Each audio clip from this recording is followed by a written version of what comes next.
Welcome to the SPS Digital Learning Hour. Brought to you by the Digital Learning and Assessment Department.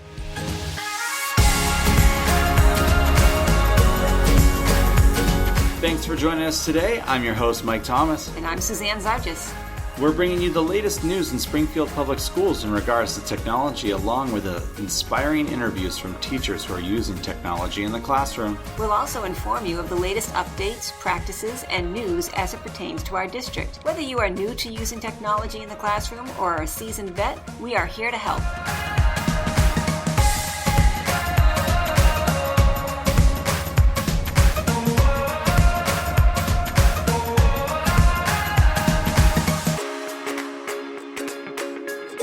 Thanks for joining us today. We hope that you are having a great week during this final week of school. Today, we are bringing you a special interview with Karen Hall of Boland Elementary School. A few weeks ago, you heard her as a part of the Boland staff group talking about the conference that they did. So we talk about that and so much more. So take a listen.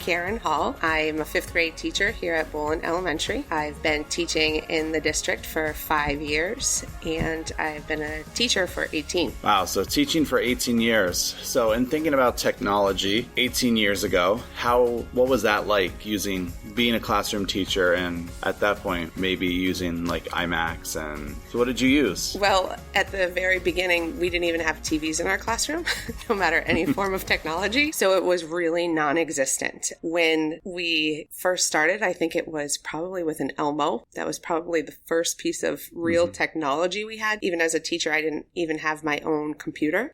We hand wrote lesson plans. We hand wrote everything. Everything was paper and pencil. And then eventually coming into the district is when I finally really got my first laptop.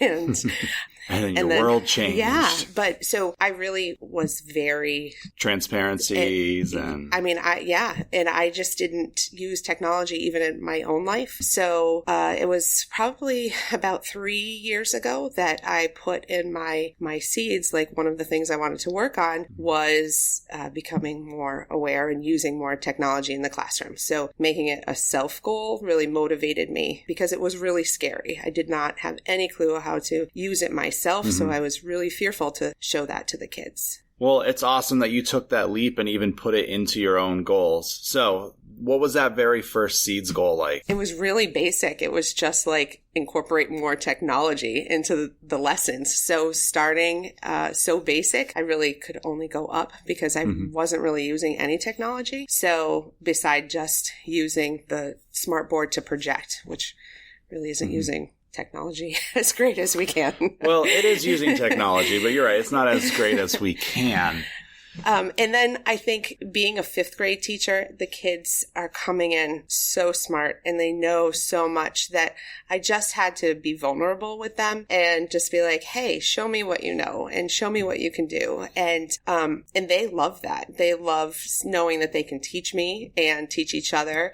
And starting that way, I started to learn. And through their excitement, I got more excited and I wanted to do more and learn more because that's where they were pushing me to go. And the lessons just became so much more rich. So at this point, you were doing We Learn before it was a whole district-wide thing. Yeah, I was. So then when it kind of came forward, it was a way for me to kind of begin a little bit of leadership within my building because I was like, hey guys, this really isn't as scary as it needs to be. And I think the district has done a really good job at giving us that time to really play around and have trainings and get familiar and comfortable, and not in every everything, but just in little components to find what works for your classroom. So in that first year, still thinking that when you put it in your seeds, what was one or two of the tools that you really latched on to, being like, I liked this a lot, and not being like, well, this was nice, but I'm not going to use it? Well, we first pretty much just started with PowerPoints and just letting the kids, do research and then formulate their own PowerPoints and present to the class. This was before we even had, or maybe we had Brightspace, but I had no idea how to use it. So I never heard of Dropbox or anything like that. So then when Mr. Manso, our technology teacher, he was like, hey, we can do this and it will be easier for you to access instead of trying to plug in everybody's computer and taking that time. Let's create a Dropbox for you. So I kind of was like, okay, let him create the Dropbox.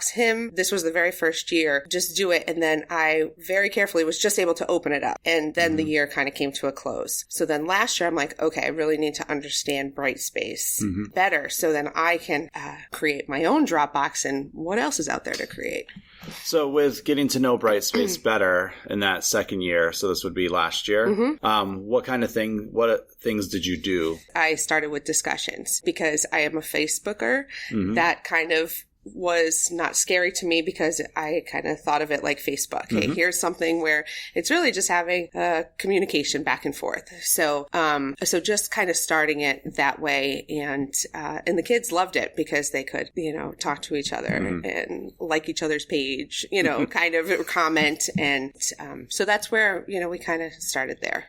Did you have any formal training with Brightspace, or was it kind of, I watched some videos to learn how to do things, or I asked someone? I asked. So again, I asked I asked our technology teacher to show me that. And that's kind of where I stayed last year until I did get the Brightspace training at the beginning of this year. And that was amazing. And it opened up a whole new world. It was probably the best training I've ever had as a teacher, just as far as being able to do so much within Brightspace and just feel really comfortable with it. Yeah, there is a lot of great tools. I know when I was teaching, I used the discussions, especially for reading groups. Because I'm sure as you have too, I had high reading groups and I had groups that needed more assistance. With my higher groups, I could post discussion questions instead of because I wanted to meet with everybody every day, but that's not a reality when you want to have good, solid conversation about what they're reading. So I would post questions myself on there, and then we would talk back and forth. And it actually made it easier for me to meet with that group once a week instead of 2 or 3 times. And so to me, that's where discussions really comes in. Did you use it for just reading, or did you use it in all subjects, or? No, I definitely have used it in all subjects. I've used it kind of as a new, the KWL, what do you already know? So we start there a lot for science, especially in 5th grade, since we're doing a lot of review. So, okay, what do you remember about the water cycle? And I always have them have to create their own thread before they can comment on somebody else's, just so I can really see what they know. So it's a good starting board for me to see. And everybody wants to, they don't want to not see their name up on the board. Right. So everybody, even if they don't know anything, they'll dig deep because they want to participate in it. And then we revisited it back at the end of the unit to see, okay, well, where do we start? Well, what can we add now? So they can see their learning and they can see their growth. And it's pretty cool to see it that way. Awesome. So year 2, you're learning your own discussion boards. You're learning to create your own Dropboxes. Year 3, beginning of this year, you had like the formal 2-day Brightspace training. Where are you now? One of the best things is creating my own content and really having everything embedded in one place. So I'm not running around looking for that paper and that folder, and the kids aren't, well, I already turned it in. Okay, it's either here or it's not. And it's great because they can see if somebody missed a lesson, it's there. If they forgot, it's there. They can go back to it. It doesn't go away. And it's really, you can put so much in there. You can embed videos. You can embed links to other places, so it's very fast and they can work at their own pace. And you can also differentiate. So, so you can have the higher, the lower, the middle all in one place, and the kids can navigate it. And just even looking forward, I'm looking at, so next year, okay, what did I already create this year? How can I add on to that? And, what worked, what didn't work? How can I tweak it? And it's really great because I've already done it. So yeah. With Brightspace, like once that initial push to like learn how to do it and get stuff there, now for next year, you can just copy your course over, delete the things you don't want, add the things you want to add, and half your planning is done for you. Right. Which, that was one of the things that I liked about Brightspace, but I'm not teaching right now, so I don't get to use it. No, but it's great. And actually, that's actually the question that I had now is, okay, now I don't want to lose all this. I spent a lot of energy in it, and it's good. So how do I get it to the next? So I'm still learning with it, but it sounds like it's not that hard. So I think we can handle it. If you've downloaded the tests, you can copy your course over. It's the same process. All right, very good. Also, the other good thing is I have had a lot of trainings this year, and when I'm not in the classroom, I throw everything on Brightspace. So instead of having, cheesy sub-plans, we have, because I don't know who's going to be standing in front of my class for the day. So I just embed things under the course, and the kids just kind of follow along, and they know that I'm checking up on the next day. So it's not a wasted day, So instead of having the sub try to teach division, you can throw up a Khan Academy video. That's exactly what I was going to say. And then I'm not going to be here today. Watch this video. Here's the work. This is what you're going to be doing. Yep. If you have questions, post in the discussion board. Yep. And it's great. I really, it's more valuable time for both of us. I know it's not a wasted day. Well, that's really exciting, all the stuff that you're doing with Brightspace. Are there any other technology tools that you're using? We are using Sway.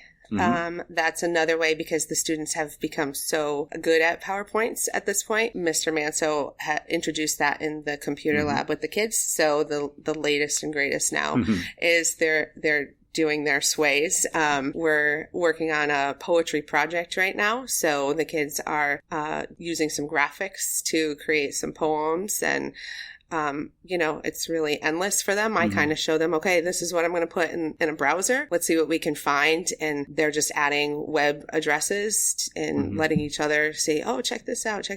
So, it's really high energy, high motivating. And especially at this time of the year with 18 days left, they're still working, they're still working, which is helpful for both of us. Yes.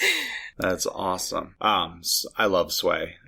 One of the ways I see is it's great for biography projects, because then you can create a whole biography of someone. So or a virtual resume, which is when I learned how to use it, I'm like, all right, I want to learn how to use this. What would be practical? I'm like, I can make a biography. I don't want to do a biography. I don't have time. So I'm like, why don't I just do my resume? And so Sway has a lot of possibilities with its uses, because it's different than PowerPoint.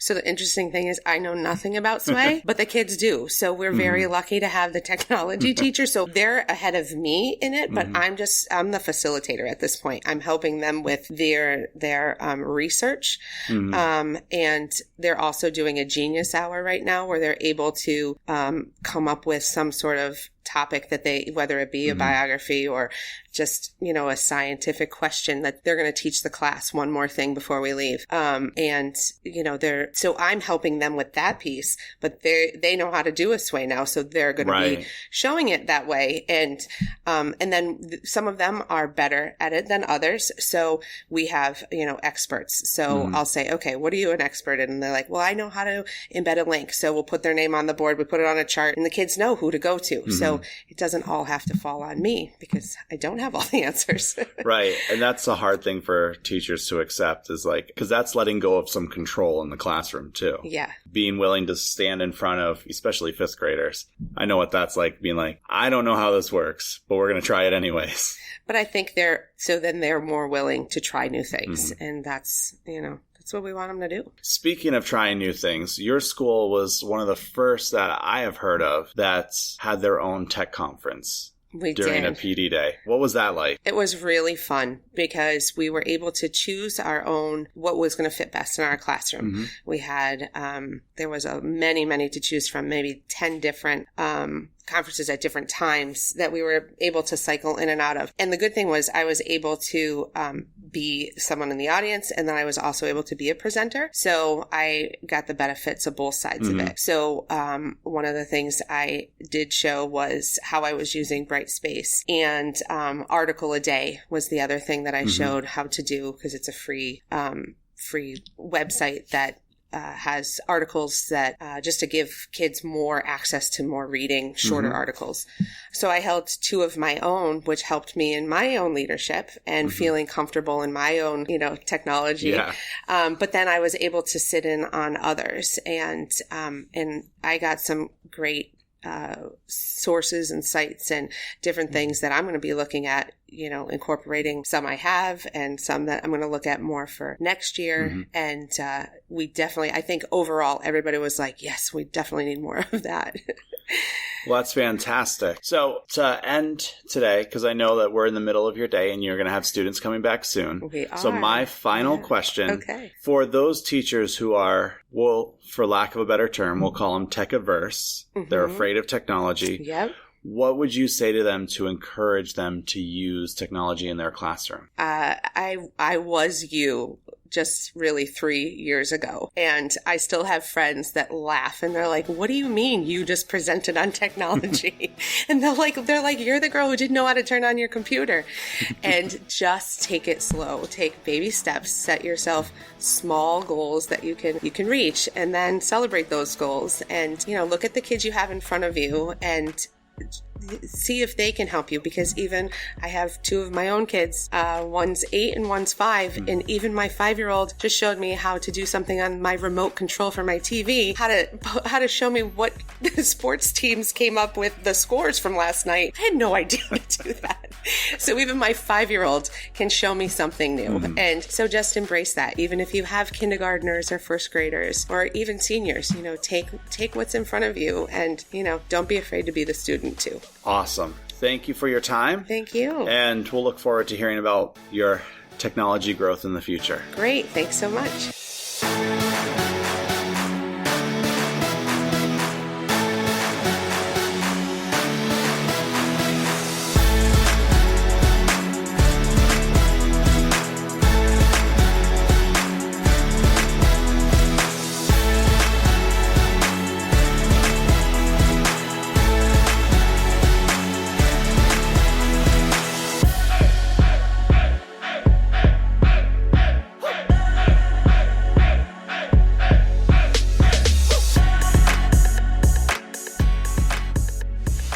Again, we want to thank Karen Hall for joining us for this special interview for this week. I hope that you got a lot out of it. I know I did, hearing from someone who her friends make fun of her for using technology to someone who is now leading in her school in using technology. It's such a great story, and I'm glad that we got to share it with you. I'm Mike Thomas, and we'll see you next week.